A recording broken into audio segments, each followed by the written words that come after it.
Hi, my name is Sherry Schwartz, and I'm the author of the Pleasantown Jesus Freaks series. And today I'd like to talk with parents and grandparents who may be concerned about what children are reading today. Now, I've written my series as Christian adolescent fiction, meaning that I have middle schoolers and then they go on into high school dealing with typical problems that young people deal with, but from a biblical worldview. In addition, my stories are written as mostly dialogue and interior monologue, which means it's conversational as opposed to reading long passages of narrative. My chapters are very short. They each end with a kind of a little cliffhanger, which keeps students engaged. I also have a little bit, we'll call it a Bible bite of scripture at the beginning of each chapter that kind of give foreshadowing or a hint or a clue as to what's going to happen next in the story.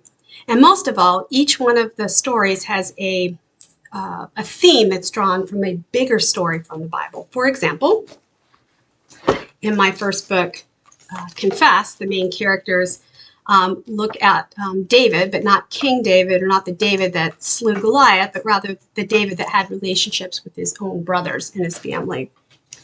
In my second book, The Great Big Story, has to do with Samson, but not Samson and Delilah, but more like the redemption of Samson at the end. And finally, the third book in my series, Humble, looks at Saul of Tarsus before he became Paul or St. Paul. And the students actually use his transformation, his blindness, as a metaphor for witnessing to a teacher at their school who's not a believer. So that just gives you an idea of kind of what my stories are like and where they come from. And I can assure you that they are the kinds of stories that are engaging and that are appropriate for young people. If you want to learn more about me or my stories, you can go to my website at confessnovel.weebly.com.